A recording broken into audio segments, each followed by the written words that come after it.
एक दिन सूरज निकलने ही वाला था।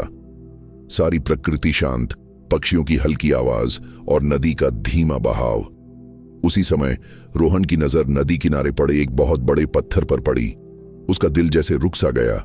उसे महसूस हुआ जैसे परमेश्वर उससे कह रहे हैं, अर्जुन, इस पत्थर को हटाओ। रोहन चकित था। यह पत्थर विशाल था, वो हिलेगा भी नहीं। लेकिन उसने सोचा, शायद प्रभु यही चाहते हैं कि मैं इस चुनौती का सामना करूं। अगले दिन से वह रोज उस पत्थर को धक्का देने लगा। दोनों हाथों से जोर लगाता, अपने पैरों से जमीन को खरोंचता, पर वह पत्थर अपनी जगह से 1 इंच भी नहीं हिलता।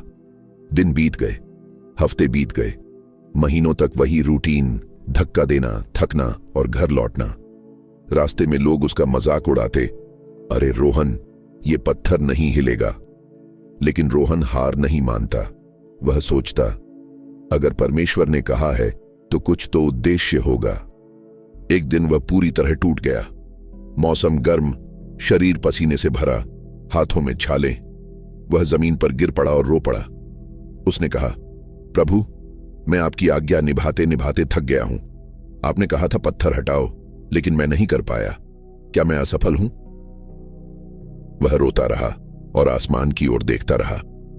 शांत हवा चल रही थी और उसी में उसे एक कोमल आवाज सुनाई दी, ऐसी आवाज जिसे सिर्फ दिल सुन सकता था। रोहन, मैंने तुझसे पत्थर को हिलाने को नहीं कहा था, मैंने सिर्फ कहा था इसे हटाओ। रोहन चौंक गया, लेकिन प्रभु, मैं महीनों से कोशिश कर रहा था। यीशु बोले, क्या तूने देखा कि इन महीनों में क्या बदला?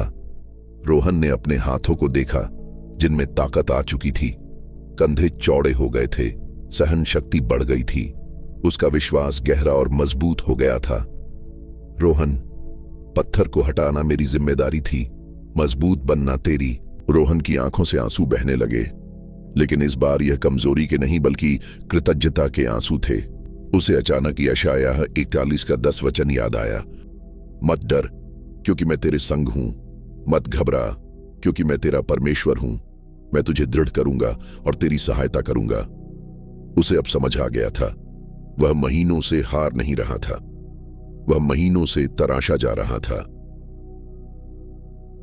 उसने पत्थर की तरफ देखा और मुस्कुराया, तो असल में समस्या मेरा दुश्मन नहीं थी, समस्या ही मेरी कसरत थी।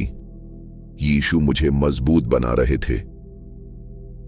अगले दिन रोहन फिर पत्थर के पास आया, लेकिन इस बार उसके अंदर डर नहीं था, बल्कि एक गहरा विश्वास था कि परमेश्वर उसकी हर कोशिश को देख रहे हैं और सही समय पर पत्थर खुद हिलेगा। कभी कभी जीवन में परमेश्वर हमें पत्थर नहीं देते कि हम उसे हिलाएं, बल्कि इसलिए देते हैं कि हम मजबूत हो जाएं। पत्थर हिलाना उनका काम है, मजबूत बनना हमारा। अगर आपको ये कहानी अच्छी लगी है तो लाइक और शेयर जरूर से करें। Thank you, may God bless you. Stay tuned, stay blessed.